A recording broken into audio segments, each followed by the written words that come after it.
কখনো কি ভালোবাসা একটা মানুষকে পশুতে পরিণত করতে পারে? কখনো কি সেটা এমন একটা পর্যায়ে পৌঁছাতে পারে যেখানে সেই ছেলেটার পাগলামি একটা জানোয়ারকেও হার মানাবে? অনেকে হয়তোবা ভাবছেন আমি কোনো মেয়ের কথা বলছি যার কারণে ছেলেটার জীবন ধ্বংস হয়ে গিয়েছিল, কিন্তু না, তেমন কিছুই নয়। সেই ভালোবাসাটা ছিল একটা ছেলের তার বাবার প্রতি অভিযোগের নাম। ছোটবেলা থেকেই যে বাবাকে সে কখনো কাছে পায়নি, সেই বাবার জন্য ছেলেটা তার দুনিয়া উল্টে দিয়েছিল। ভারতের সবথেকে ধনী একজন বিজনেসম্যান যখন তার অজানা এক শত্রুর হাতে দুটো গুলি খেয়ে মৃত্যুযাত্রী হয়, তখন তার ছেলে পরিণত হয় এক জানোয়ারে। আর একজন সাইকো কিলারের মতো পাগল হয়ে খুঁজতে থাকে তার বাবার শত্রুকে। বলছিলাম 2023 সালে মুক্তিপ্রাপ্ত বলিউডে সারা জাগানো একটা মুভি অ্যানিমেলের কথা। কিন্তু কেন এই মুভিটার নাম অ্যানিমেল রাখা হয়েছে সেটা জানতে হলে আসলে মুভিটা দেখা ছাড়া আর কোনো উপায় নেই। আর তাই আজকের এই 3 ঘন্টা 21 মিনিটের সম্পূর্ণ সিনেমার গল্পটাকে আমি চেষ্টা করব এমনভাবে এক্সপ্লেন করার যেন গল্পটা আপনার বুঝতে কোনো অসুবিধা না হয়। তাই যদি হাতে কাজ থাকে তাহলে সেগুলো সেরে তারপর ভিডিওটা দেখা শুরু করুন। তাহলে চলুন ডুব দেওয়া যাক আজকের গল্পের গভীরে। সময়টা তখন 1996 সাল। নয়াদিল্লির একটা বিখ্যাত স্কুলে ক্লাস চলছিল। এই ছেলেটার নাম রণবিজয়। ক্লাসে সে ম্যাডামের প্রশ্নের উত্তর দিতে দিতে দেখতে পায় বাইরে তার বোন তার জন্য অপেক্ষা করছে। তাই সে যখন টিচারের অনুমতি ছাড়াই বাইরে চলে যেতে ধরে তখন তার টিচার তাকে আটকে নেয়। বিজয় জানায় আজকে তার বাবার জন্মদিন, তাই একটু বেশি এক্সাইটেড হয়ে গিয়েছিল। কিন্তু টিচার তার কোনো কথা না শুনেই বরং তাকে শাস্তি দেয়। ঠিক তার 5 মিনিট পর ছুটির ঘন্টা বেজে যায় আর বিজয় ক্লাসে তার ব্যাগটাকে ফেলেই ছুটে যায় তার জন্য অপেক্ষা করতে থাকা তার গাড়ির দিকে। বাড়িতে গিয়ে সে এদিক ওদিক ছুটোছুটি করছে। সে তার বাবাকে খুঁজছে। আজকে তার বাবার জন্মদিন, তাই বিজয় তার বাবাকে উইশ করতে চায়। তবে তার মা জানায় তার বাবা নাকি খুব ব্যস্ত আছে, সেজন্য আজকেও তাকে সময় দিতে পারবে না। যার কারণে বিজয় খুবই আপসেট হয়ে পড়ে। কিন্তু বিজয় তো আর থেমে থাকবে না। সে সোজা চলে যায় তার বাবার ফ্যাক্টরিতে। কিন্তু সেখানেও শত খোঁজাখুঁজির পরেও বিজয় তার বাবাকে দেখতে পায় না। তাই রাতে যখন বিজয়ের বাবা অনেক লেট করে বাড়ি ফিরে তখন বিজয়ের মা তার উপর কিছুটা রাগ হয়। বোঝা যায় আজ পর্যন্ত বিজয়ের বাবা বলবীর কখনোই নিজের ছেলে মেয়েকে সময় দিতে পারেনি। সব সময় নিজের বিজনেস এবং কাজ নিয়েই তিনি ব্যস্ত থেকেছেন। আর আজকে সারাদিন তার ছেলে তাকে খুঁজে বেরিয়েছে। এটা শুনতে পেয়ে সে যখন বিজয়ের রুমে যায় তখন দেখা যায় বিজয় ইতিমধ্যেই ঘুমিয়ে পড়েছে। তার হাতে ছোট্ট একটা চিঠি। বিজয়ের বাবা সেটাকে তার হাত থেকে নিয়ে খুলে দেখতেই সেখানে লেখা, ইউ আর মাই হিরো পাপা। তিনি সেই চিঠিটা পড়তে শুরু করেন, যেখানে বিজয় লিখেছে, পরের জন্মে তুমি আমার ছেলে হয়ে এসো, দেখবে তোমাকে আমি এতটা ভালোবাসবো তুমি রাখার জায়গা পাবে না। আর এখানেই শেষ নয়, কারণ তার পরের জন্মেই আবারও তুমি আমার বাবা হবে। তখন তুমি আমাকে তেমনভাবেই ভালোবাসবে যেমনটা আমি তোমাকে শিখিয়েছিলাম। তারপর দেখতে দেখতেই পার হয়ে যায় 7টা বছর। বিজয় একদিন খেয়াল করে তার বোন কিছুদিন ধরেই খুবই ডিস্টার্বড। তার বোনের নাম প্রীতি। আজকে প্রীতি কেমন যেন কোনো একটা বিষয় নিয়ে আতঙ্কিত। তাই বিজয় তাকে জিজ্ঞাসা করলে জানা যায় কলেজে নাকি কিছু বখাটে ছেলে র্যাগিংয়ের নামে তার বোনের সাথে বাজে আচরণ করেছে। আর এই শুনতে পেরে বিজয়ের মাথা গরম হয়ে যায়। সে নিজের বোনকে নিয়ে সোজা চলে যায় তার বোনের ভার্সিটিতে। সেখানে তার ক্লাসে গিয়ে সবাইকে প্রথমে ঠান্ডা মাথায় জিজ্ঞাসা করে কে তার বোনের সাথে খারাপ আচরণ করেছে সে যেন চলে আসে। কিন্তু সেখানে উল্টো ক্লাসের পোলাপান বিষয়টা নিয়ে মজা করতে শুরু করে যে এখন নাকি কলেজের বাচ্চারা তাকে হুমকি দিবে। কিন্তু ঠিক তখন ওই ক্লাসের একটা ছেলে বিজয়ের সাথে অ্যাটিটিউড দেখিয়ে তাকে অপমান করে কথা বলে। আর তখনই তার মাথা গরম হয়ে যায়। সে তার বোনকে এখানে অপেক্ষা করতে বলে বাইরে চলে যায়। আর ঠিক তার পর মুহূর্তেই বিজয় নিজের হাতে করে একটা বন্দুক নিয়ে ফায়ার করতে করতে ক্লাসে ঢুকে। ক্লাসের প্রত্যেকটা ছেলে মেয়ে বিষয়টাতে এতটা ভয় পেয়ে যায় কেউ একটা কথাও বলে না। তখন ঠিক যেই ছেলেটা তার সাথে অ্যাটিটিউড দেখিয়ে কথা বলল সেই যেন এখন একদম সোজা ভেজা বেড়াল হয়ে তাকে সত্য কথা বলে দেয়। বিজয় জানতে পারে যে ছেলেরা তার বোনের সাথে খারাপ ব্যবহার করেছে তারা নাকি লাঞ্চ টাইমের পরেই চলে গিয়েছে। তাই বিজয় গাড়ি নিয়ে তার বোনকে বাড়ি নিয়ে যাচ্ছে। তাকে বাসায় রেখে বিষয়টার উপর সে অ্যাকশন নেবে। কিন্তু তার বোন তার উপর খুবই রেগে আছে। তার বোন সমাধান চেয়েছিল, কিন্তু সেটা যে এভাবে হবে সে বুঝতে পারেনি। তখনই ওই ছেলেগুলো কয়েকটা বাইক নিয়ে তাদের পিছু করতে শুরু করে। কিন্তু বিজয় তাদেরকে এক এক করে নিজের গাড়িতে ধাক্কা মেরে ফেলে দিতে শুরু করে। আর এই বিষয়টার জন্যই আবারও তার বাবার হাতে তার মার খেতে হয়। বিজয়ের বাবা তার প্রতি এতটাই বিরক্ত সেটা তার চেহারা দেখেই বোঝা যায়। পাশাপাশি বিজয় নিজেও তার বাবার মুখের ওপর এমন কিছু কথা বলে যেগুলো তার বাবা সহ্য করতে পারে না। বিজয়ের কথা হলো সে ভারতের সবথেকে ধনী ব্যক্তির ছেলে হয়ে যদি নিজের বোনকে প্রোটেস্ট করতে না পারে তাহলে এই ক্ষমতার কি দরকার। আর নিজের ছেলের এই ধরনের অ্যাটিটিউড বলবীরকে প্রত্যেকবার রাগিয়ে তোলে। আর এখানেই চলে আসে তার বাবার প্রতি তার অভিযোগ।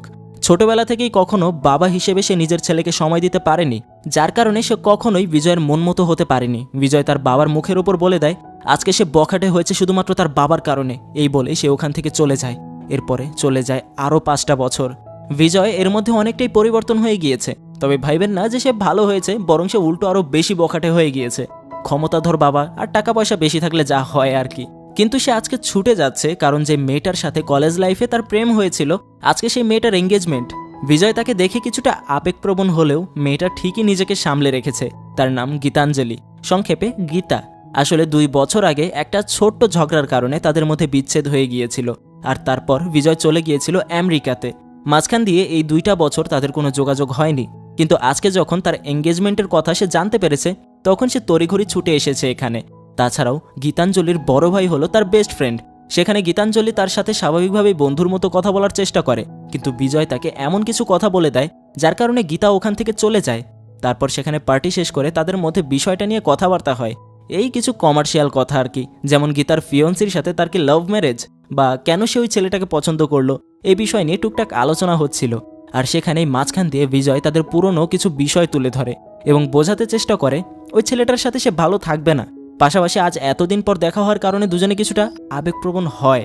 সেদিনের অনুষ্ঠান শেষ করে রাতের বেলা যখন সে তার বন্ধু কার্তিককে বিদায় জানাচ্ছিল, তখনই সে তাকে বলে ওঠে, কিরে বন্ধু হয়ে কতদিন থাকবি, চল এবার আত্মীয়তার সম্পর্ক গড়ার পালা। সে সরাসরি বলে দেয় গীতাঞ্জলিকে সে বিয়ে করতে চায়, কিন্তু কার্তিক তাকে নিষেধ করে, কারণ এখন অনেক দেরি হয়ে গিয়েছে, কিছুদিন পর গীতার বিয়ে, তারপর তারা আমেরিকা চলে যাবে। কিন্তু বিজয়ের চেহারা দেখে মনে হচ্ছে সে থেমে থাকবে না।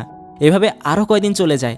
আজকে বিজয়ের বাবার জন্মদিন, তাই তাদের বাড়িতে একটা প্রোগ্রামের আয়োজন করা হয়। ওখানে সবাই বিজয়ের বাবার জন্য একটা একটা গিফট নিয়ে এসেছে, কিন্তু বিজয় আমেরিকা থেকে তার জন্য কিচ্ছু নিয়ে আসেনি। বরং যখন তার বোন প্রীতি তাকে জিজ্ঞাসা করে, তখন বিজয় জানায় সে নাকি নিজের চুল কেটে ফেলেছে, কারণ তার বাবার ছোট চুল পছন্দ। বিষয়টাতে তার বাবাও খুশি হয়, আর এভাবেই একটা ফ্যামিলি ফটোশ্যুট করার মাধ্যমে অনুষ্ঠান শুরু হয়। ইনি হলেন বিজয়ের দাদা। বিজয় তার সাথে খুবই ফ্রেন্ডলি। অপরদিকে ইনি হলেন বিজয়ের দুলাভাই, অর্থাৎ তার বড় বোনের হাজব্যান্ড, তার নাম বরুণ। বিজয়দের ফ্যামিলি বিজনেসের একটা বড় অংশের দায়িত্ব রয়েছে বরুণের হাতে। বিজয়ের বাবার ইচ্ছা ছিল যেন বিজয় তার বিজনেসের হাল ধরবে, কিন্তু বিজয় সেটা কখনো করেনি, তাই তিনি নিজের মেয়ের জামাইকে সেই সুযোগটা দিয়েছেন। তাছাড়াও শুরু থেকে বিজয় কখনোই তাকে পছন্দ করত না। বিজয়ের বাবা বরুণকে পছন্দ করলেও বিজয় কখনোই বরুণকে সহ্য করতে পারে না। তাই আজকেও যখন বরুণ বিজয়ের সাথে তাদের ক্লায়েন্ট এবং সিএম সাহেবের পরিচয় করাতে চায়, তখন বিজয় সরাসরি তাকে নিষেধ করে দেয়। যে বিষয়টা নিয়ে প্রথম সবকিছু স্বাভাবিক থাকলেও পরবর্তীতে একসময় বিজয়ের সাথে বরুণের কথা কাটাকাটি লেগে যায়, আর মাঝখান দিয়ে প্রীতি সবসময় বিজয়কে আটকানোর চেষ্টা করে, কিন্তু বিজয় নিজের অ্যাটিটিউড দেখিয়ে তাকে হেয় করে ওখান থেকে চলে যায়। যার কারণে তার পরের সময়টাতে বিজয়ের বাবা এসে বিজয়কে ওয়ার্নিং দেয় যেন সে বরুণের কাছে এক্ষুনি ক্ষমা চায়, কিন্তু বিজয় তার বাবাকেও সরাসরি নিষেধ করে দেয়। আর সে যখন বুঝতে পারে তার বাবা তার থেকে বেশি তার মেয়ের জামাইকে গুরুত্ব দিচ্ছে, তখন সেটা তার মনের ভেতরে আঘাত করে।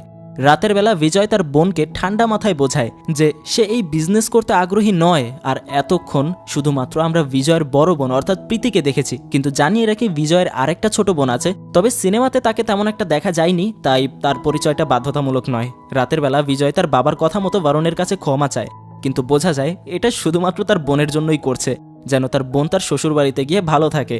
তবে সেখান থেকে সবকিছু ঠিক হওয়ার পরেও তার বাবার সাথে তার কিছু কথাবার্তায় আবারও একটা ঝামেলা বাঁধতে শুরু করে। বিজয়ের বাবা তাকে আমেরিকা পাঠিয়ে দিয়েছিল যেন সে অন্তত নিজের বাবার ক্ষমতার বাইরে থেকে ডিসিপ্লিন শিখে ফেরত আসতে পারে, কিন্তু তার মধ্যে কোনো পরিবর্তনই হয়নি। সে বিজয়ের সামনে বরুণের প্রশংসা করছে, সে সরাসরি এমন কথাও বলে বরুণ নাকি সেই ছেলে যার মতো সে কখনো হতেই পারবে না। আর এই কথাটাই বিজয়ের সব থেকে বেশি খারাপ লাগে। সে তার বাবার মুখের ওপর বলে ওঠে, ঠিকই বলেছেন, আপনার আসল ছেলে তো বরুণ, জারদ সন্তান তো আমি। যার কারণে তার বাবাও তাকে এক সাথে সাথে চর মেরে বসে, যেখানে বিজয় আরও তাকে বলে, আপনি আর আমি এক ঘরে তো দূরের কথা, এক দেশেও থাকতে পারবো না, এই বলে ওখান থেকে চলে যেতে ধরে সে। ঠিক তখনই সেখানে বিজয়ের বন্ধু গীতাকে নিয়ে আসে।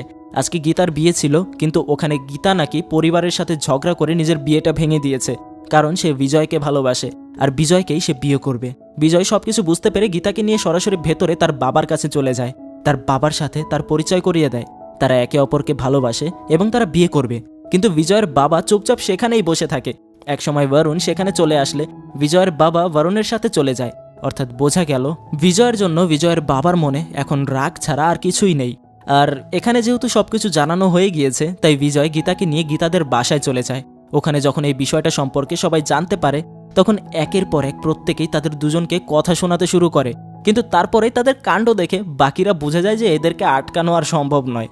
বিজয়ের নিজস্ব একটা প্রাইভেট প্লেন ছিল, তাই বিজয় সেটাকে নিয়ে পুরো ভারত ঘুরে বেড়ানোর জন্য গীতাকে নিয়ে বের হয়ে পড়ে। সেই প্লেনের মধ্যেই তারা একে অপরের সাথে ঘনিষ্ঠ হয়। প্লেনটাকে অটো পাইলট মুটে রেখে তারা ওখানেই ফার্স্ট ইন্টিমেট হয়। এভাবে এদিক ওদিক ঘুরতে ঘুরতে একটা বরফি এলাকায় পাহাড়ের ছোট্ট একটা মন্দিরে তারা তাদের বিয়ের কাজটা সেরে নেয়। এভাবেই যাচ্ছিল তাদের সময় খুব সুন্দরভাবে। তবে একদিন এভাবেই ঘোরাফেরার মাঝে গীতা বিজয়কে বলে ফেলে যে তুমি তোমার বাবার মতো নও, আর এটাই ছিল তার একটা ভুল। এটা শুনে বিজয় সম্পূর্ণ পরিবর্তন হয়ে যায়। সে গীতার সাথে কড়াভাবে কথা বলতে শুরু করে। তার বাবা তার জন্য সুপার হিরো, যেটা সে বাইরে দেখছে এটা শুধুমাত্রই অভিমান, কারণ সে তার বাবাকে দুনিয়ার সব কিছুর থেকে বেশি ভালোবাসে। আর এতে গীতাও বুঝে যায় যে জীবনে যাই হোক বিজয়ের বাবাকে নিয়ে কিছু বলা যাবে না, কারণ সে তার বাবাকে পাগলের মতো ভালোবাসে। তারপর সেখান থেকেই কিছুদিনের মাথায় দুজন আমেরিকা চলে যায়। তারপর সেখানে প্রায় 8টা বছর কেটে যায়। বিজয় এবং গীতার দুটো সন্তান হয়, কিন্তু তাদের কারোর পরিবারেরই এই বিষয়টা নিয়ে কোনো মাথা ব্যথা ছিল না। শুধুমাত্র গীতা আর বিজয় এরা দুজনেই তাদের সন্তানদেরকে নিয়েছিল। তবে এত বছর পার হয়ে যাওয়ার পর হঠাৎ একদিন ইন্ডিয়ায় বিজয়ের বাবার ওপর বন্দুক হামলা হয়, যার কারণে তিনি পরবর্তীতে তার সিকিউরিটির কারণে বেঁচে গেলেও ইতোমধ্যেই দুটো গুলি তার বুকে এসে লাগে। আর এই খবর ছড়িয়ে যাওয়ার পর সাথে সাথে বিজয় তার পুরো ফ্যামিলিকে নিয়ে ইন্ডিয়া ফেরত চলে আসে। কিন্তু ভেতরে সে তার বাবার সাথে দেখা করতে যেতে ধরলে গার্ড তাকে আটকে নেয়। এমনকি সেখানে বরুণ এসে তাকে হেয় করে কথা বলতে শুরু করে। বিজয়ের নাকি তার বাবার কোনো খবরই নেই, কারণ এই 8 বছরের বিজয়ের সাথে তার বাবার কখনো ফোনে কথাও পর্যন্ত হয়নি। বরুণ বিজয়কে বাকি মানুষদের মতোই দেখা করার জন্য ওয়েটিং লিস্টে পাঠিয়ে দেয়। অর্থাৎ বোঝা গেল এই কয় বছরে বরুণ অনেক কিছুই নিজের আওতায় নিয়ে ফেলেছে। আর কেমন যেন বিজয় নিজেও এই বিষয়টাতে এতটা পরিমাণে শক যেন তার রাগ হওয়ার মতো সুযোগটাও সে পাচ্ছে না। সেখানে বিজয়ের বোন চলে আসে, কিন্তু সে বলতে পারে না ঘটনাটা আসলে কি হয়েছিল। পাশাপাশি বিজয়ের ছোট বোন এবং তার ছোট বোনের হাজবেন্ডকেও দেখা যায়। আসলে গত 8 বছরে অনেক কিছুই হয়ে গিয়েছে, যেখানে বিজয় ছিলই না। ওখানে অপেক্ষা করতে করতেই তখনই তার সাথে দেখা হয় তার মিশ্রা আঙ্কেলের। তিনি বিজয়ের বাবার বিজনেস পার্টনার এবং বিজয়ের বাবার একজন বিশ্বস্ত বন্ধু। তখন তিনি বিজয়কে তার বাবার কাছে নিয়ে যায়। আর আজকে এতটা বছর পর নিজের ছেলেকে দেখতে পেরে বলবীর নিজেও খুব অবাক। তার মধ্যে আজকে কোনো রাগের প্রভাব নেই, কারণ জীবনের এই সময়টাতে সে বুঝতে পেরেছে তার ছেলেকে ছাড়া সে কতটা একা। বিজয় গীতা এবং তার সন্তানদের সাথে তার বাবার পরিচয় করিয়ে দেয়, আর আজকে তিনি সবকিছু মেনে নিয়েছেন। বিজয়ের বাবা তাকে জানায় যখন প্রথম গুলিটা এসে তার বুকের মধ্যে লাগলো তখন তার কানে শুধুমাত্র তার ছেলে বিজয়ের কথাই ভেসে এসেছে, কিন্তু যখন দ্বিতীয় গুলিটা তার বুকে লাগলো তখনই তার মনে পড়েছে যে বিজয় তার পাশে নেই, যে কথাটা বিজয়ের অভিমানও ভেঙে দেয়। সেখানে কথাবার্তা শেষ করে বাইরে বিজয় তার মিশ্রা আঙ্কেলকে এই বিষয়টা নিয়ে সিরিয়াস হতে বলে, কারণ যেহেতু তার বাবার উপর একবার হামলা হয়েছে, দ্বিতীয়বার হবে না এটার কোনো সিকিউরিটি নেই। তাদের চোখ এখন থেকেই খোলা রাখতে হবে। অবশ্যই তার বাবার সিকিউরিটির জন্য অনেক গার্ড আছে, কিন্তু তারা যেরকম টাকার জন্য তার বাবাকে বাঁচাতেও পারে, তেমনি টাকার জন্য তাকে মারতেও দ্বিধাবোধ করবে না। এই সময়টাতে কাউকে বিশ্বাস করা চলবে না, আর যে পদক্ষেপগুলো তারা নিবে এগুলো যেন বাইরের কেউ জানতে না পারে, এমনটা বিজয় তার মিশ্রা আঙ্কেলকে বুঝিয়ে দেয়। কিন্তু আপাতত সমস্যা হলো তাদের ফ্যাক্টরিতে যত কর্মচারী ছিল প্রত্যেকে নিজের জব নিয়ে টেনশনে পড়ে যায়। যদি বলবীরের কিছু হয়ে যায় তাহলে তাদের জীবিকা বিপদে পড়ে যাবে। আর এই শুনে বিজয় নিজে সেখানে ওয়ার্কারদের মতোই ড্রেস পরে সকলের সামনে আসে এবং সকলকে উদ্দেশ্য করে জানায় এই কোম্পানি কখনো বন্ধ হবে না। বিজয় তাদেরকে কথা দেয় তাদের কাজ এবং কাজের প্রাপ্তি নিয়ে কেউ যেন দুশ্চিন্তা না করে, কারণ এটা একটা দুর্ঘটনা, কখনোই আমাদের থামাতে পারবে না এটা। এমনকি বিজয় এমন কিছু কথাবার্তা বলে যার কারণে কর্মীদের মধ্যে একটা আত্মবিশ্বাস জেগে ওঠে, তাদের মধ্যে একটা জোশ তৈরি হয়। আর বিজয়ের কথার শেষের অংশগুলো ঠিক এমন ছিল যেখানে সে নাকি তার শত্রুকে খুঁজে বের করবেই। আর এই সমস্ত বিষয় সবাই টিভিতে দেখছিল। বরুণের চলাচল দেখে বোঝা যায় যে বিজয় যে ফিরে এসেছে এবং এই বিষয়গুলো যে নিজের হাতে নিতে শুরু করেছে এটা তার পছন্দ হচ্ছে না, কিন্তু তার কিচ্ছু করার নেই, কারণ বিজয় এখন ক্ষমতার আসনে বসতে শুরু করেছে। এমনকি বোঝা যায় বরুণ তার ওয়াইফ অর্থাৎ বিজয়ের বোনের সাথেও প্রায় সময়তে খারাপ ব্যবহার করে। এর পরের দৃশ্যে বিজয় সোজা চলে যায় পাঞ্জাবে, তার বাবার চাচার বাড়িতে। আসলে বিজয়ের দাদারা 3 ভাই ছিল, তার মধ্যে বিজয় এখন যাদের বাড়িতে এসেছে এটা তার দাদার বড় ভাইয়ের বাড়ি। আজ থেকে 20 বছর আগে বিজয়ের দাদার সাথে এই পরিবারের একটা বিষয় নিয়ে মনোমালিন্যের কারণে তাদের মধ্যে সম্পর্কটা নষ্ট হয়ে গিয়েছিল। কিন্তু আজকে বিজয় আবারও এখানে ফিরে এসেছে, কারণ এখন বিজয়ের পুরো পরিবারটাই বিপদের মুখে, যেখানে কাউকে সে বিশ্বাস করতে পারে না। তাই এখানে সে তার দাদার কাছেই সাহায্য চাইতে এসেছে, সে তার ভাইদের কাছে সাহায্য চাইতে এসেছে যেন তার এই বিপদের সময় তারা তাকে সাহায্য করে, কারণ এখন শুধুমাত্র রক্তের সম্পর্কের মানুষগুলোকেই সে বিশ্বাস করতে পারবে, এর বাইরে কাউকে সে বিশ্বাস করবে না। অবশ্য এখানে প্রথম বিজয়ের দাদা এবং বিজয়ের কয়েকজন ভাই বিষয়টাতে রাজি হয়নি, কিন্তু বিজয়ের দাদা যখন অনুমতি দিয়ে দেয় তখন বিষয়টা নিয়ে চিন্তা করতে শুরু করে তারা, কারণ তাদের রক্তের ওপর কেউ আঙুল তুলবে এটা কেউই সহ্য করবে না। তারা প্রত্যেকে বিজয়ের সাথে দিল্লি যেতে রাজি হয়। সেখানে পৌঁছানোর পর প্রত্যেকেই যখন বিজয়ের বাবাকে প্রণাম করতে শুরু করে তখন তিনি অবাক হন, কারণ গত এতটা সময় কখনোই বিজয়ের বাবা তার চাচার সাথে যোগাযোগ পর্যন্ত করেনি, আর তাদেরকে সে চিনবে না এটা স্বাভাবিক কথা। তাছাড়াও পাঞ্জাবের মানুষগুলো জন্মের পর থেকেই অস্ত্র চালানোর প্রতি একটা পারদর্শিতা রাখে, যার কারণে বিজয় তাদেরকে বাছাই করেছে। তার বাবাকে সে বলে, এরপরে যদি কেউ তোমার উপর আক্রমণের চিন্তাও করে তাহলে দুনিয়া জ্বালিয়ে দেব।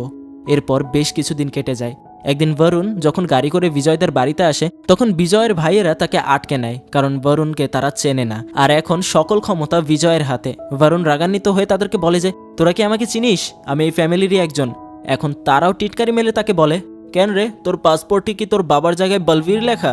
আর যেমনটা হওয়ার কথা তেমনটাই হয়। বিজয়ের বাবার কাছে কল চলে আসে। সে জিজ্ঞাসা করে বরুণকে কেন আটকানো হয়েছে। তখন বিজয় তাকে জানায়, এখন এই মুহূর্তে বাহিরের কাউকে আমার বিশ্বাস করা চলবে না। বরুণকে নিয়ে নাকি সে একটা ইনভেস্টিগেশন করবে, কিন্তু আপাতত সে বিষয় নিয়ে তাকে চিন্তা করতে নিষেধ করা হয়। সেখানে কৈলাস নামের একটা ব্যক্তিকে নিয়ে আসা হয়, যে দেখতে হুবহু একদম বিজয়ের বাবার মতো। আসলে সে জন্মগত বিজয়ের বাবার মতো দেখতে নয়, বরং প্লাস্টিক সার্জারির মাধ্যমে তার বডি ট্রান্সফর্ম করিয়ে এবং চেহারা পরিবর্তন করিয়ে তাকে বিজয়ের বাবার মতো তৈরি করা হয়েছে, যাকে বলা হয় বডি ক্লোনিং। আপাতত এখনও তাকে সম্পূর্ণ বিজয়ের বাবার মতো দেখতে মনে হচ্ছে না, তবে মেকআপ এবং কথাবার্তার চালচলনের পরিবর্তনের মাধ্যমে একে পারফেক্ট লুক দেওয়া সম্ভব। বিজয় তার বাবাকে বোঝায়, আজ থেকে যেখানে যেখানে তার বাবার যাওয়ার কথা সেখানে সেখানে তাকে পাঠানো হবে। তবে তার বাবা এতে রাগ হয়, কেন এমনটা করা হবে? সে কি ভেজা বেড়াল নাকি যে ঘরে বসে থাকবে? তবে এইসব কথা শোনার সময় বিজয়ের নেই, কারণ তার উপর অ্যাট্যাক হয়েছে 15 দিন হয়ে গেল, কিন্তু এখনও কোনো সূত্র খুঁজে পাওয়া যায়নি। আর যে কোনো সময় তার উপর আবারও হামলা হতেই পারে। এজন্যই এই ব্যক্তিটাকে টাকার বিনিময়ে হায়ার করা হয়েছে এবং তাকে সম্পূর্ণ বিজয়ের বাবার মতো করা হয়েছে। আর এই ঘটনা শুধুমাত্র এখানে তার পরিবারের এই কয়জন মানুষ জানতে পারবে। সবাইকে বলে দেওয়া হয় এই কথা যেন বাহিরে লিক না হয়, এমনকি বরুণ সহ তার বোন প্রীতিও যেন জানতে না পারে এই ঘটনা সম্পর্কে। এরপর তাকে সবকিছু ধীরে ধীরে শেখানো হয়, আর এভাবেই একদিন পারফেক্ট লুক নিয়ে সে বরুণের সাথে একটা বিষয় নিয়ে আলোচনা করতে যায়। আর দূর থেকে বিজয় তার বাবাকে দেখায় যে, দেখো তোমার ক্লোন কতটা কার্যকরীভাবে কাজ করছে, যেটা দেখে বিজয়ের বাবা নিজেও অবাক হয়ে যায়। তখন সেখানে আলোচনা শেষ করে বলবীরের ক্লোন বিজয়ের কাছে এসে অনুমতি চায় যে সে নাকি একদিনের জন্য নিজের পরিবারের সাথে দেখা করতে যেতে চায়। বিজয় তাকে অনুমতি দিয়ে দেয়, তাই তাকে বুলেট প্রুফ গাড়িতে নিয়ে যাওয়া হচ্ছিল তার পরিবারের সাথে দেখা করাতে। আর ঠিক তখনই শহরের কিছুটা বাহিরে জনশূন্য একটা জায়গায় তার উপর অ্যাটাক হয়। অনেকগুলো মানুষ হাতে বন্দুক নিয়ে তার গাড়িটাকে ঘেরাও করে ফেলে আর অনবরত গ্লাসের মধ্যে ফায়ার করতে শুরু করে, কিন্তু এটা বুলেট প্রুফ গাড়ি ছিল, তাই একটা গুলিও গাড়ি ভেদ করে ভেতরে ঢুকতে পারছিল না। ঠিক তখনই ওখানে আরও একটা ক্যারেক্টারের সাথে আমাদের পরিচয় করিয়ে দেওয়া হয়। তার নাম হলো আসরার। তার সম্পর্কে আমরা জানতে পারবো, তাই দেখতে থাকুন। এখন থেকে মনোযোগ দিয়ে দেখবেন, কারণ এখন থেকেই গল্পের আসল টুইস্ট রিভিল হবে। যখন বারংবার ফায়ার করেও কিছু হচ্ছিল না, তখন একটা বিশেষ পদ্ধতিতে সেই গাড়ির সামনের গ্লাসটাকেই ভেঙে ফেলা হয়। আর তারপরে আসরার নিজের একটা বন্দুক দিয়ে অনবরত ফায়ার করার মাধ্যমে বিজয়ের বাবাকে সেখানে মেরে ফেলে। কিন্তু এটা শুধুমাত্র তাদের চোখেই বিজয়ের বাবা ছিল, কারণ তারা ভেবেছে হয়তোবা বলবীরকেই তারা মেরেছে। এমনকি মিডিয়াতেও এই খবরটা ছড়িয়ে যায় যে বলবীর সাহেব এখন আর বেঁচে নেই। বিজয়ের বড় বোন প্রীতি এবং তার হাজব্যান্ড বরুণও ভেবেছিল যে সে মারা গিয়েছে, কিন্তু তারা যখন বাড়িতে আসে তখনই দেখা যায় সবার সামনে আসল বলবীর বের হয়ে আসলো। অবশ্য প্রীতি তার বাবাকে জীবিত দেখে খুশিতে আত্মহারা হলেও বরুণের মুখটা কেমন যেন হয়ে গেল। সে সাথে সাথেই বাইরে চলে যায় আর সোজা আসরারকে কল করে। অর্থাৎ বুঝলেন, আসলে এতদিন তাদের ঘরের মধ্যেই ছিল সেই কাল সাপ। বিজয়ের বাবা কখন কোথায় যাচ্ছে সেই সকল খবর বরুণ ছড়িয়ে দিত সেই সিরিয়াল কিলারদের কাছে। কিন্তু এখানে আসলে বরুণ নিজের স্বার্থের কারণে এই কাজটা করছিল। তাকে হত্যা করার পিছনে যে মূল রয়েছে সেটা বরুণ নয়।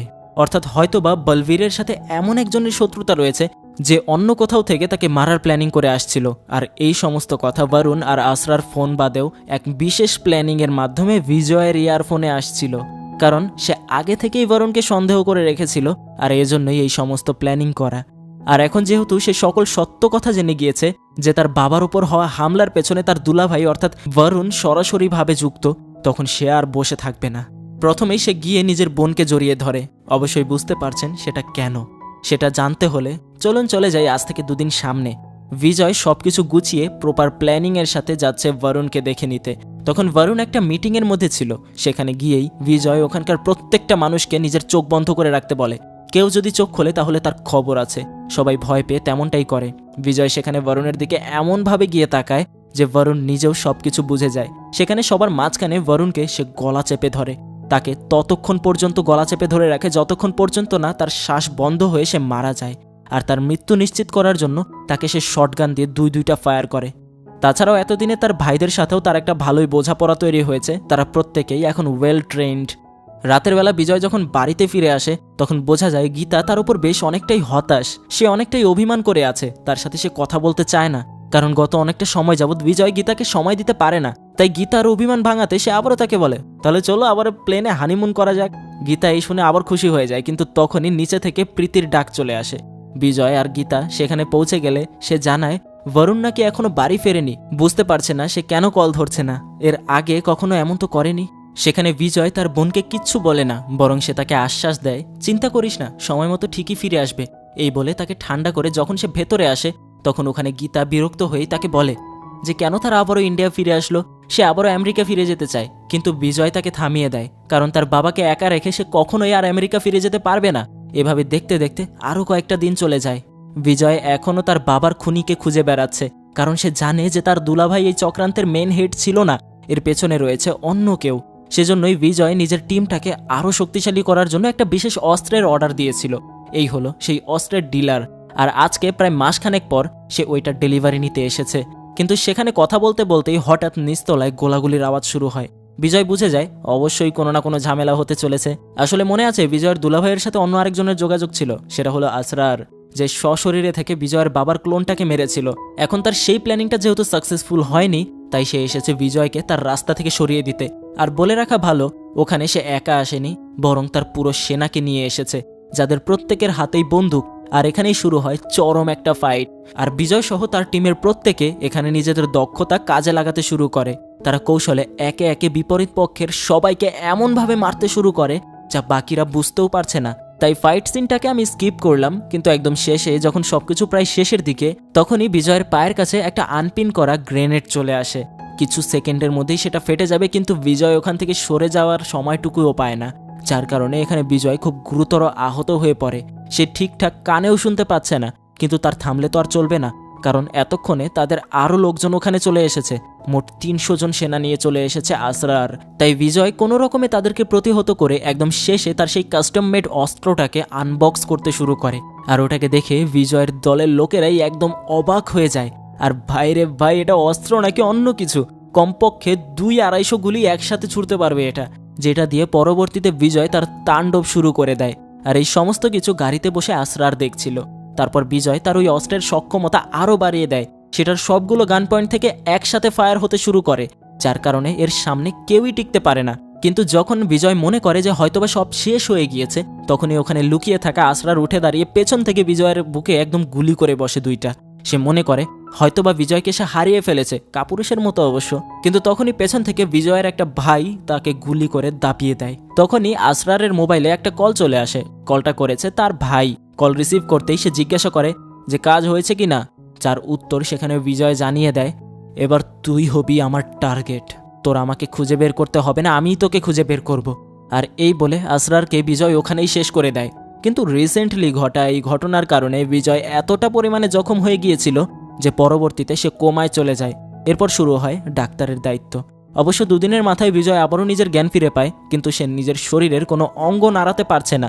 তারপরে আরও 1 সপ্তাহ পার হয়ে যায়। এখন মোটামুটি বিজয় উঠে দাঁড়াতে পারে। সে সিগারেট খাচ্ছিল বলে তার বাবা এসে তাকে কথা শোনাতে শুরু করে, কিন্তু বিজয় খেয়াল করে তার বাবার কোনো কথা তার কানে স্পষ্টভাবে আসছে না। সে কিচ্ছু বুঝতে পারছে না, কিচ্ছু শুনতে পারছে না তার বাবা কি বলছে। এমনকি সেখানে গীতাও তাকে একের পর এক কথা জিজ্ঞাসা করে, কিন্তু বিজয় কারো কথাই শুনতে পাচ্ছিল না। আসলে তখন তার পায়ের সামনে যে গ্রেনেডটা ফেটে গিয়েছিল, সেটার কারণে বিজয় তার শ্রবণ শক্তি হারিয়ে ফেলেছে। কিন্তু পরবর্তীতে কানে মেশিন লাগানোর ফলে সে কিছুটা হলেও শুনতে পেতে শুরু করে। কিন্তু ওখানে একদল ডক্টর তাকে যা বলে সেটা শোনার জন্য সে মোটেও রেডি ছিল না। আসলে বিজয়ের শরীরে 6টি স্পটে বুলেট আঘাত করেছে, তার 2টা আঘাত করেছে বুকের ঠিক মাঝখানে, এমনকি একটা বুলেট তার হার্টেরও ক্ষতি করেছে। পাশাপাশি তার মাথায় মাল্টিপল ড্যামেজের কারণে তার যে কোনো খাবারের স্বাদ অথবা যে কোনো বিষয়ের গন্ধ নেওয়ার ক্ষমতা সে হারিয়েছে। এমনকি তার শরীরের রেচন প্রক্রিয়া, অর্থাৎ মূত্র তৈরি হওয়ার পর সেটা শরীর থেকে বের হয়ে যাওয়ার প্রক্রিয়াটাও সমস্যা হয়ে গিয়েছে। তাই তার গোপনাঙ্গ দিয়ে একটা 45 সেন্টিমিটারের টিউব লাগানো হয়েছে, যেটা তার স্বাভাবিক নিষ্কাশন প্রক্রিয়া চালু রাখবে। তাছাড়াও বিজয়ের হার্ট ধীরে ধীরে রেসপন্স করা কমিয়ে দিচ্ছে, যে কোনো সময় তার হার্ট কোল্যাপস করতে পারে, যার অর্থ একটাই দাঁড়ায় সে হয়তোবা বেশি দিন আর বাঁচবে না। তারা হার্টের ট্রান্সপ্ল্যান্ট করানোর জন্য ডোনার খুঁজছে। প্রথমত তাকে ডোনার পেতে হবে, দ্বিতীয়ত ওই ডোনারের হার্ট তার শরীরে ম্যাচ হবে কিনা এটাও একটা প্রশ্ন। অর্থাৎ তার বেঁচে থাকার চান্স খুবই কম, 0.000 কত % হবে। তবে বিজয় তার বাবা আর গীতাকে আশ্বাস দেয়, চিন্তা করো না তোমরা, কিচ্ছু হবে না, আমার বিশ্বাস আছে। সেখানে সমস্ত কথাবার্তা শেষ করার পর বিজয় তার বোনের সাথে দেখা করতে যায় আর সরাসরি তাকে বলে দেয় যে আমিই মেরেছি বরুণকে, তোর হাজব্যান্ড আমার হাতেই মরেছে। যা শুনে তার বোন অনেকটা রেগে যায়, সে কি করবে কিচ্ছু বুঝতে পারে না। কিন্তু তখনই বিজয় তাকে আরও জানায়, বরুণ সরাসরি আমাদের বাবার হত্যার ষড়যন্ত্রের সাথে জড়িত ছিল, এমনকি ও আমার উপরেও কয়েকবার অ্যাটাক করিয়েছে। যদি সত্যিটা পুরোপুরি জানতি তাহলে কখনোই ওর জন্য এক ফোঁটা চোখের জল ফেলতি না। দেখ, তুই এখনো ইন্ডিপেন্ডেন্ট অ্যান্ড বিউটিফুল ওমেন, তোর জন্য আমি ছেলে দেখব।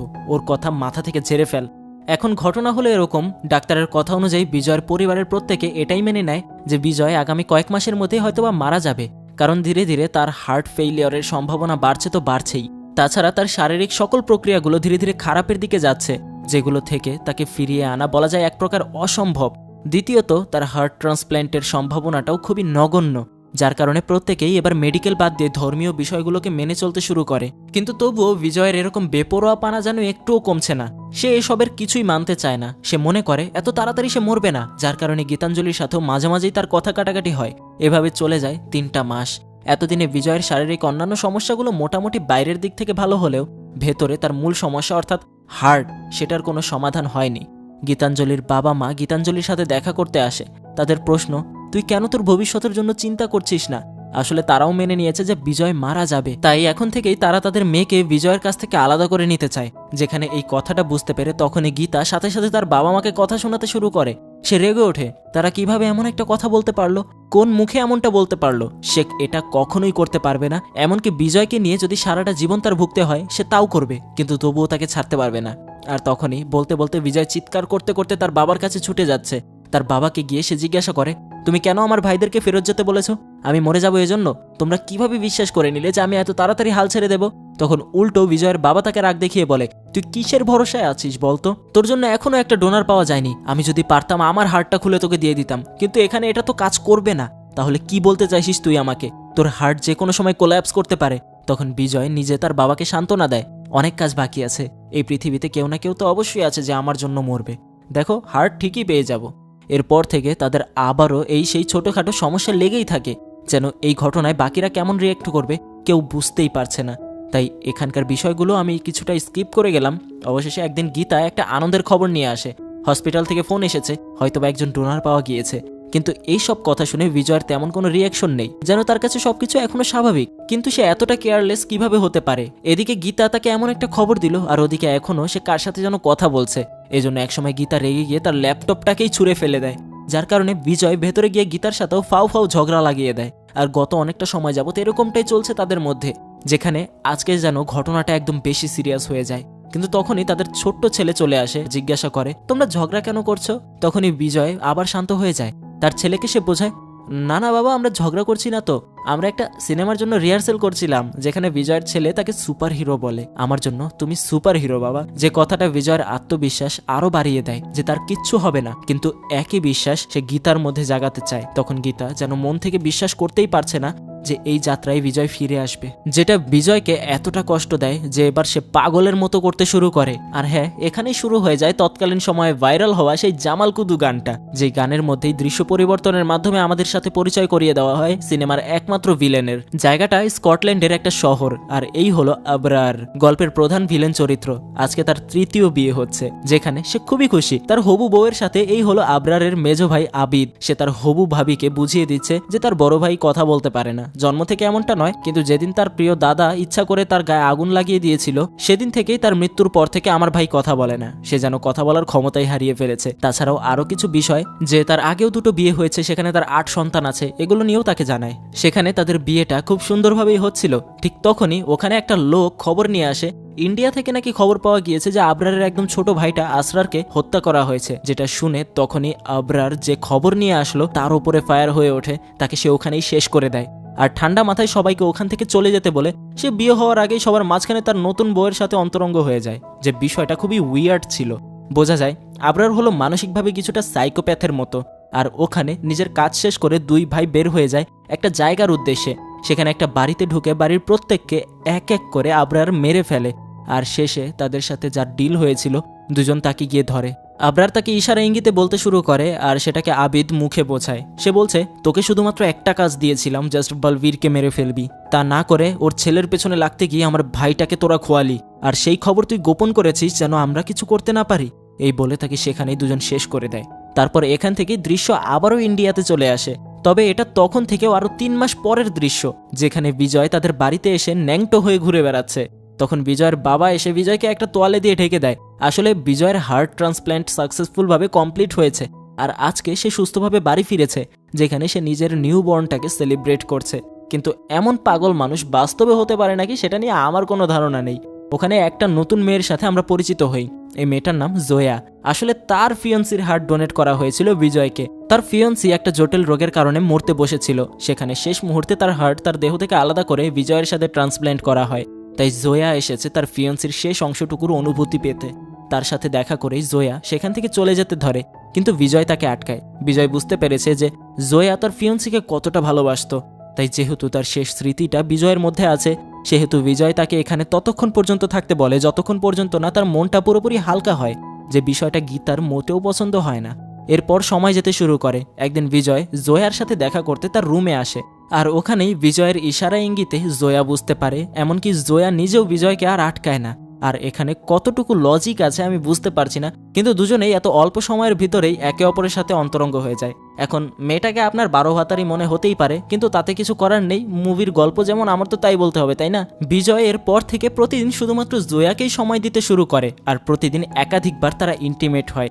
বলা যায় এই বিশাল বড় একটা চ্যাপ্টার থেকে বের হয়ে আসার পর বিজয় একটা বারের জন্য গীতাকে সময় দেয়নি, বরং সে সব সময় জোয়াকেই সময় দিয়েছে।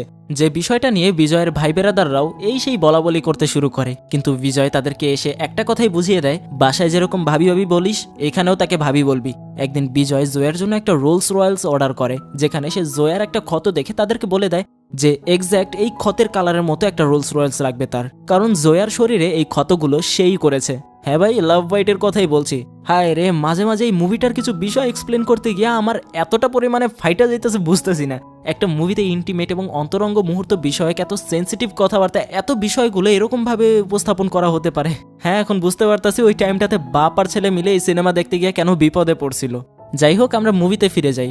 তার ঠিক 1.5 মাস পরেই সে গাড়িটা তাদের হাতে এসে পৌঁছায়, কিন্তু জোয়াকে যখনই সে গাড়িটা উপহার দিতে যাচ্ছিল, ঠিক তখনই গাড়ির ভেতরে একটা বোমা ব্লাস্ট হয়, যা দেখে জোয়া মানসিকভাবে অনেকটাই ভয় পেয়ে যায়। এর কারণে সে কেমন যেন একটু ব্যতিক্রমধর্মী কথাবার্তা বলতে শুরু করে। সে বলে, আপনাকে আমার ভালোবাসাটা উচিত হয়নি, আমি শুধুমাত্র আপনার শত্রু, আর আপনাকে যেই ব্যক্তি হার্ট দিয়েছে তার সাথে আমার কোনো সম্পর্ক নেই। বরং এখানে এই মিথ্যাটাকে এত সুন্দরভাবে সাজানো হয়েছে যেখানে কেউ সন্দেহ করেনি। এমনকি গাড়ির এই ব্লাস্টের ঘটনাটাও একটা প্ল্যানিং ছিল, কিন্তু আমি বুঝতে পারিনি তারা আমাকেও মেরে ফেলবে। সৌভাগ্যবশত বেঁচে গিয়েছেন। তখন বিজয় তাকে বিস্তারিত বলতে বলে। সে বলে, আপনার বাবাকে যে মারতে চেয়েছে সে হলো আকবর, সে স্কটল্যান্ডে থাকে, আর আপনাকে মারার পেছনে রয়েছে একটা গভীর ষড়যন্ত্র।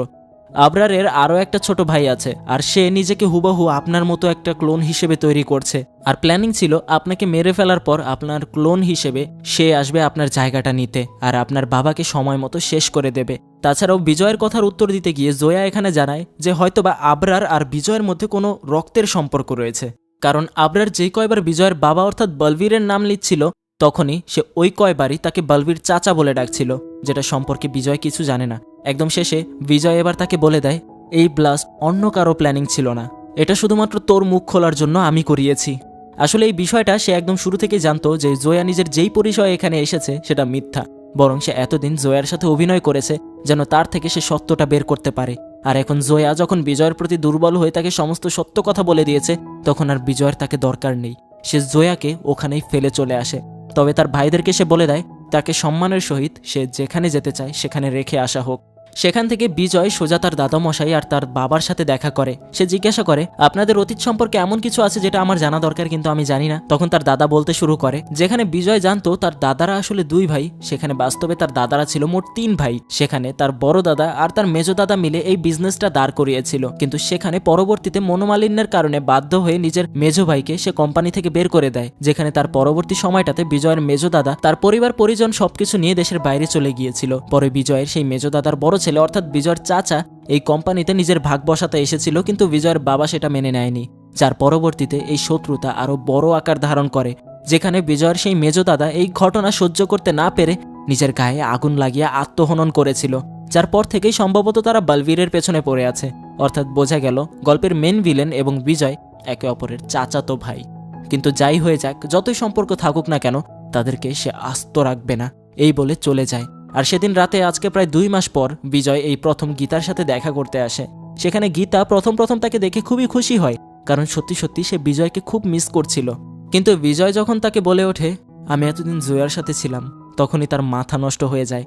এক সময় রেগে গিয়ে সে জিজ্ঞাসা করে সত্যি করে বলো তো তুমি কি ওই মেয়েটার সাথে রাগ কাটিয়েছো, ফিজিক্যালি ইন্টিমেট হয়েছো? যেখানে বিজয় সেটা সত্য স্বীকার করে, যার কারণে এখানে গীতার রাগটা সে কোনোভাবেই কন্ট্রোল করতে পারছে না। বিজয় তাকে বারবার বোঝানোর চেষ্টা করে যে তার থেকে সত্য বের করা দরকার ছিল, সেজন্য সে শুধুমাত্র অভিনয় করেছে, কিন্তু তবুও গীতা তার কোনো কথাই শোনে না। সে শুধুমাত্র তাকে রাগ দেখাচ্ছে, আর এভাবেই রাগ দেখাতে দেখাতে সে কাঁদতে শুরু করে। কারণ যতই হোক একটা মেয়ে কখনো এটা মেনে নিতে পারবে না যে তার হাজবেন্ড অন্য একটা মেয়েকে সময় দিবে। গীতা বিজয়ের একের পর এক মার্ডার করা ক্ষমা করে দিয়েছে, কিন্তু সে কোনোভাবেই তার একটা রাত অন্য একটা মেয়ের সাথে থাকাটাকে ক্ষমা করতে পারছে না। তাই এক সময় রাগের মাথায় গীতা বিজয়ের বাবা সম্পর্কে এমন একটা কথা বলে ওঠে, সেটা বিজয় আর সহ্য করতে পারে না। বিজয় সোজা তাকে গান পয়েন্টে নিয়ে নেয়, কারণ আর যাই হয়ে যাক, যে বা যারা তার বাবার ওপর আঙুল তুলবে তাকে সে আস্ত রাখবে না। কিন্তু কি করার, গীতাকেও সে খুব ভালোবাসে। সে কিচ্ছু করতে পারে না, বরং বাচ্চারা ঘুম থেকে উঠে গেলে দুজন মিলে বাচ্চাদের শান্ত করে। আর পরবর্তীতে যখন বিজয়ের বাবা মা বিষয়টা নিয়ে জিজ্ঞাসা করতে চলে আসে, তখন কোনো রকমে তাদেরকে ফেরত পাঠিয়ে দেয় সে। আর গীতার কাছে একদম সিরিয়াসভাবে এখন শেষে সে ক্ষমা চায়, যার কারণে একসময় গীতাও তাকে ক্ষমা করে দিলেও তার ভেতরটা যেন একদম ভেঙে চুরমার হয়ে আছে। আজ রাতেই বিজয় ইস্তানবুল যাবে তার বাবার হত্যার ষড়যন্ত্রের প্রধান আবরারকে শেষ করে দেওয়ার জন্য। সেই রাতেই একটা ফ্লাইটে করে সে বেরিয়ে পড়ে, আর পরদিন পৌঁছে যায় তার গন্তব্যে। আবরারের লোকেশন সে আগেই বের করে নিয়েছিল, আর এখানেই যাওয়ার পর সাথে সাথে অ্যাকশন শুরু হয়ে যায়। বিজয় তার ভাইদেরকে সাথে করে তাদের প্রত্যেককে এক এক করে কুপকাত করতে শুরু করে। আর ভেতরে এই সব কিছু দেখে আবরার নিজের স্পেশাল মেশিন গানটাকে নিয়ে বের হতে যাচ্ছিল, ঠিক তখনই আবরারের ভাই আবিদ এসে তাকে আটকায়। সে বলে, দেখ ভাই, মাথা নষ্ট করিস না, আমাদের সকল গার্ডগুলো মারা গিয়েছে, আর বিজয় মরার জন্যও প্রস্তুত, কিন্তু তার আগে ও তোকে মারবে। কিন্তু আমাদের উদ্দেশ্য কোনটা? ওর বাপকে শেষ করে দেওয়া, আর ওর বাপের কোম্পানি শেষ করে দেওয়া। তাই মাথা ঠান্ডা কর, তোর কিছু হয়ে গেলে আমাদের ছোটবেলা থেকে জ্বলতে থাকা আগুনটা এক নিমিষে নিভে যাবে। আর অপরদিকে 10 মিনিটের মধ্যেই বিজয় আবরারের বাড়িতে ঢুকে পড়ে, কিন্তু পুরো বাড়ি তল্লাশি করেও আবরারকে সে কোথাও খুঁজে পায় না। তবে ভেতরে সে আবরারের দাদিকে খুঁজে পায়, কিন্তু তিনি আবরার কোথায় গেছে কিচ্ছু বলতে পারে না। তাই একদম নিচতলায় গিয়ে বিজয় আবরারের 3 বউকে খুঁজে পায়। তাদেরকে জিজ্ঞাসা করে কোথায় গিয়েছে আবরার, কিন্তু তারাও কিচ্ছু বলে না। তারা বলে আমরা জানি না কোথায় গিয়েছে সে। তাদের 3 জনের মধ্যে ছোট বউটা প্রায় 8 মাসের প্রেগনেন্ট ছিল, তাই এমন এক মুহূর্তে সে নিজেকে সামলাতে পারে না। তাই এই বিষয়টাকেই পুঁজি বানিয়ে বিজয় তাদেরকে ভয় দেখায়, যার কারণে একসময় তাদের মধ্যে একজন বলে ওঠে যে এখান থেকে 50 মাইল দূরে একটা এয়ারপোর্টে গিয়েছে তারা দেশ ত্যাগ করবে। যার কারণে বিজয় তার ভাইদেরকে নিয়ে বেরিয়ে পড়ে, আর অবশেষে এয়ারপোর্টে পৌঁছে যায়। আর যেই জেট বিমান করে আবরার তার ভাইকে নিয়ে পালিয়ে যাচ্ছিল, সেটাকে তারা জিম্মি করে ফেলে, যার কারণে পাইলট বাধ্য হয়ে বিমান থামিয়ে ফেলে। ভেতরে তারা দুজন বিষয়টা বুঝতে পারে, কিন্তু কিচ্ছু করার থাকে না, যার ফলে একসময় বাধ্য হয়ে আবরার নিরস্ত্র অবস্থায় বিমানের বাইরে বের হয়ে আসে আর বিজয়ের দিকে এগোতে শুরু করে, যেটা দেখে বিজয় নিজেও এবার নিরস্ত্র হয়ে তার দিকে এগোতে থাকে, কারণ লড়াইটা হওয়া উচিত সমানে সমানে। প্রথমে বিজয় তাকে অনেক মারে, কিন্তু এক সময় যখন আবরার নিজের ফর্মে আসতে শুরু করে, তখন বিজয়ও তার সাথে পেরে উঠতে পারে না। বিজয় নিজেও মার খেতে শুরু করে। এবার এই দেখে যখনই বিজয়ের ভাইয়েরা বন্দুক নিয়ে সামনে এগোতে ধরে, তখনই বিজয় তাদেরকে থামিয়ে দেয়, আর এরপর শুরু হয়ে যায় তাদের মধ্যে সিরিয়াস একটা লড়াই। কিন্তু বিজয় কোনোভাবেই তার সাথে পেরে উঠতে পারে না, কারণ শারীরিক সক্ষমতার দিক থেকে আবরার তার থেকে অনেকটাই সামর্থ্যবান।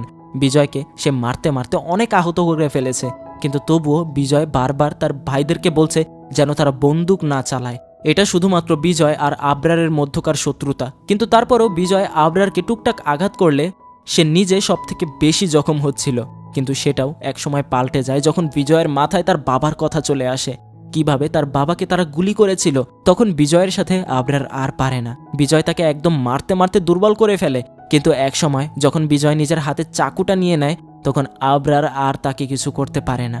শেষবারের মতো বিজয় তাকে বলতে শুরু করে, শুনলাম তুই নাকি আমাদের রক্তেরই ভাই হোস, তুই আমার, চল একটা ডিল করে ফেলি, না তুই মরবি না আমি মরব।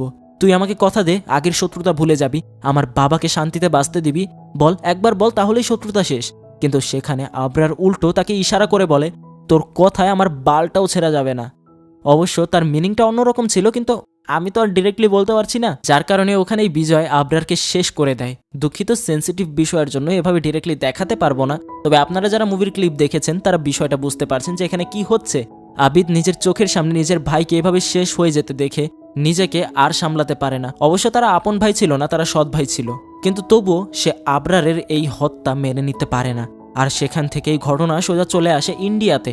এতক্ষণে নিজের কাজ শেষ করে বিজয় তার বাড়ি ফিরে এসেছে, আর তার বাবা বালবীরকে এসে বুক ফুলিয়ে বলছে, দেখো বাবা, এটা দিয়ে আমি তোমার শত্রুকে শেষ করেছি। যার পরবর্তীতে বিজয়ের বাড়িতে যেন একটা উৎসব লেগে যায়। তবে বিজয়ের এই ঘটনায় কেউই আসলে তার পক্ষে ছিল না, এটা বোঝাই যাচ্ছে। তাছাড়াও এখানে বিজয়ের সামনে আরও একটা ধাক্কা চলে আসে। তার বাবা তাকে একটা মেডিকেল রিপোর্ট দেখায়। এটা বিজয়ের বাবার মেডিকেল রিপোর্ট, যেখানে তার নাকি ক্যান্সার ধরা পড়েছে, আর অ্যাপ্রক্সিমেটলি সামনে 6টা মাস সে জীবিত থাকতে পারবে। যেটা শুনে বিজয়ের মাথায় আকাশ ভেঙে পড়ে। সে ওখানে তার বাবাকে বারবার বোঝানোর চেষ্টা করে যে সে কেন ভেঙে পড়ছে, কিন্তু তার বাবা আবারও তাকে রাগ দেখিয়ে কথা বলতে শুরু করে যে এখানে শুধু বিশ্বাস দিয়ে কিছু হবে না। এমনকি বিজয় তার জন্য এত এত কিছু করলো, এগুলোর কারণে বিজয়ের বাবা মোটেও তার ওপর খুশি নয়, বরং সে তার ওপর এখনও বিরক্ত। যার কারণে এবার এই প্রথম বিজয় তার বাবার ওপর সিরিয়াসলি একদম চিৎকার করে কথা বলতে শুরু করে। সে কখনো তাকে বোঝার চেষ্টা করেনি, সেই ছোটবেলা থেকে এখন পর্যন্ত সে শুধুমাত্র নিজের ছেলেকে ক্রিমিনাল ভেবে এসেছে। কিন্তু সে কেন একটা বারও তাকে বোঝার চেষ্টা করলো না যে বিজয় তাকে কতটা ভালোবাসে। কথা বলতে বলতে একসময় বিজয় বলে ওঠে, তুমি আমার জন্য পৃথিবীর শ্রেষ্ঠ বাবা হতে না পারলেও আমি আমার জায়গা থেকে তোমার জন্য পৃথিবীর শ্রেষ্ঠ সন্তান হওয়ার দাবি করছি, যেটাকে তুমিও বদলাতে পারবে না। ওখানে বিজয়ের মা চলে আসলে এই বিষয়টা নিয়ে আবারও কথা শুরু হয়। আর একদম শেষে বিজয় তার বাবাকে বলতে শুরু করে, এক কাজ করো, তোমার কাছে যেহেতু সময় নেই, তাই কিছুক্ষণের জন্য আমার জায়গায় তুমি আর তোমার জায়গায় আমি থাকবো। আর এখানে যে ঘটনাটা প্লে হবে সেটা হবে সেই ছোটবেলার জন্মদিনের ঘটনা। চলো শুরু করি। এই দৃশ্যটা আমার হয়তো আলাদাভাবে এক্সপ্লেন করতে হবে না, আশা করি আপনারা সবাই দেখেছেন, যেখানে বিজয়ের বাবা বিজয়ের রোলে পাপা পাপা করছে। আর সেখানে ওই সময়টাতে বিজয়ের বাবা তার সামনে যেমনটা করেছিল আজকে বিজয় ঠিক তেমনটাই করছে। যে ঘটনায় আজকে এই প্রথম বিজয়ের বাবা নিজের আবেগটাকে কন্ট্রোল করতে না পেরে তার কাছে ক্ষমা চাইতে শুরু করে। আজকে সে তার ছেলেকে বুঝতে পারছে, কিন্তু সেই বুঝটা দেওয়ার মতো সময়টাই তার হাতে নেই। যা শুনতে পেরে বিজয় সেখান থেকে চলে যেতে ধরে, আর তখনই তার বাবা তাকে আটকায়, বলে, পরের জন্মে আমি তোর ছেলে হয়ে জন্মাবো, তখন তুই আমাকে শিখিয়ে দিস যে ভালো বাবা হতে হলে কি করতে হবে, আর তার পরের জন্মে আবার তুই আমার ছেলে হয়ে জন্মাবি, তখন বাবা হিসেবে যা কর্তব্য আমি সবটাই করব, কথা দিলাম। আর এর মধ্যে দিয়ে দৃশ্য পরিবর্তন হয়ে যায়। বিজয় তার মিশ্রা আঙ্কেলকে জড়িয়ে ধরে কাঁদছে। তার ছোটবেলা থেকে এই পর্যন্ত জমে থাকা সকল দুঃখ বেদনা একসাথে সে প্রকাশ করছে, কিন্তু তার বাবার সামনে সে পারেনি। সাথে তার পরবর্তীতে গীতা আমেরিকা যাওয়ার জন্য প্রস্তুত হয়। বিজয় যেহেতু যাবে না, সেহেতু সে একাই চলে যাবে অভিমান করে। তাই জীবনের এই চড়াই উতরাইয়ের মধ্যে বিজয় নিজেও তাকে কিছু বলতে পারছে না। গীতা অভিমান করে তার সন্তানদেরকে নিয়ে দেশ ছেড়ে চলে যেতে রওনা হয়, কিন্তু কিছুটা সামনে গিয়েই তার গাড়ি থেমে যায়। আর সেখান থেকে বিজয়ের ছোট্ট ছেলেটা এসে বাবা বাবা বলে বিজয়ের কোলে উঠে পড়ে, আর বিজয় তাকে জড়িয়ে ধরে নিজের সমস্ত ভালোবাসা প্রকাশ করে দেয়, যেটা দেখে অবশেষে গীতাও তার অভিমানটা ভেঙে ফেলে আর তার ডিসিশন চেঞ্জ করে নেয়। আর এখানেই শেষ হলো আজকের গল্প। কিন্তু গল্পের এখন একটা পোস্ট ক্রেডিট সিন বাকি আছে। এখান থেকে দৃশ্য সোজা চলে যায় ইস্তানবুল। সেখানে আমরা আবিদকে দেখতে পাই, আর সেখানে আবরারের সেই ছোট বউয়ের যমজ বাচ্চা হয়েছে, এমনকি সেখানে জয়াও রয়েছে। আর একদম শেষে দেখানো হয় আবরারের সেই ছোট্ট ভাইটাকে, যে একদম সার্জারির মাধ্যমে নিজের চেহারা বিজয়ের মতো করে ফেলেছে। যে ঘটনার ইঙ্গিত আমরা আগেই পেয়েছিলাম, কিভাবে যেন সে বিজয়ের ভাইদের মধ্যে 2 ভাইকে কিডন্যাপ করে এই দেশে নিয়ে এসেছে, আর সবার প্রথমে সে তাদের একজনকে কুপিয়ে মারে, আর পরে বিজয়ের আরেক ভাইকে খুবই নৃশংসভাবে হত্যা করে, যেখানে অ্যানিমেল মুভির পরবর্তী সিকুয়ালের হিন্ট দেওয়া হয়। আর হ্যাঁ, ফাইনালি এখানেই শেষ হলো আজকের গল্প। সত্যি বলতে ভিডিওটা এত বড় হয়ে যাবে আমি নিজেও ভাবতে পারিনি, তবে এত দূর পর্যন্ত আপনারা দেখেছেন সেজন্য আমি সত্যি অবাক। তা কেমন লাগলো আজকের গল্পটা সেটা কমেন্ট বক্সে জানাতে পারেন। আর এই মুভিটা করার উদ্দেশ্য হলো যে বাংলাতে আমি মুভিটা সার্চ করে দেখলাম যে বাংলা এক্সপ্লেনেশন কোনটা আছে। দেখলাম এই মুভির যতটা হাইপ ওই সময়টাতে ছিল, সেই সময় অনুযায়ী মুভির কোনো ভালো এক্সপ্লেনেশন এখনো নেই। তাই ভাবলাম মুভিটা করে ফেলি। অবশ্য আমার একজন ভিউয়ার আমাকে বলেছিল মুভিটার কথা, তবে দুঃখিত তার কথা মনে নেই, না হলে তাকে আলাদাভাবে ধন্যবাদ দিতাম। তা যিনি এই মুভিটার কথা বলেছেন তাকে মন থেকে ধন্যবাদ। নতুন হলে এখনই সাবস্ক্রাইব করে ফেলুন। আর আমাদের সেকেন্ড চ্যানেল নয়, থার্ড চ্যানেল বলা যেতে পারে, যার নাম হলো গল্প গুঞ্জন, সেটাকে সাবস্ক্রাইব করে রাখতে পারেন। ওখানেও ছোট ছোট গল্প আসে। স্ক্রিনে ভেসে ওঠা ভিডিওটা ওই চ্যানেলেরই, তাই দেখতে চাইলে ক্লিক করে দেখা শুরু করতে পারেন। ধন্যবাদ।